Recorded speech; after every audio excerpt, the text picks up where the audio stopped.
تنگ دستی ذہانت کو کند کر دیتی ہے۔ ایک غریب آدمی اپنے وطن میں رہ کر بھی پردیسی ہوتا ہے۔ بے شک تنگ دستی نفس کے لیے ذلت کا باعث ہے، عقل کو دور کرنے والی اور غم اور فکر کو بڑھانے والی ہے۔ جو شخص تنگ دست ہوتا ہے لوگ اسے ذلیل سمجھتے ہیں، اور جو جلدی کرتا ہے وہ لغزش کھاتا ہے۔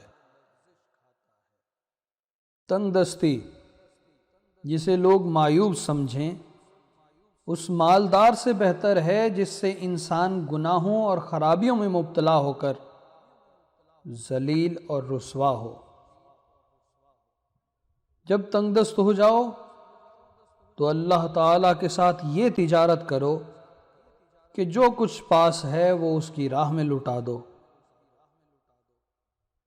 تنگ دستی وہ بلا ہے کہ آدمی وطن میں بھی غریب اور مسافر ہے کہ کوئی نہیں پوچھتا کہ تم کون ہو۔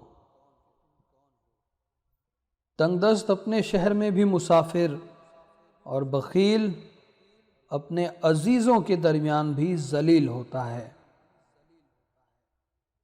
خبردار، تنگ دستی ایک مصیبت ہے، مگر اس سے بڑھ کر بدن کی بیماری اور اس سے بھی بڑھ کر دل کا مرض زیادہ سختی اور مصیبت ہے۔ سب سے زیادہ تنگ حال وہ شخص ہے جس کی ہمت بڑی، اخراجات زیادہ اور آمدنی کم ہے۔ کبھی کبھار تحصیل مطلب اور روزی کمانا دشوار ہو جاتا ہے۔ تنگ دستی میں سخاوت کی کوئی صورت نہیں اور کھانے کی حرص کے ساتھ صحت کی کوئی دلیل نہیں۔ تنگ دستی مومن کی اصلاح کا باعث اور پڑوسیوں کے حسد اور بھائیوں کی چاپلوسی اور بادشاہ کے ظلم سے نجات پانے کا موجب ہے۔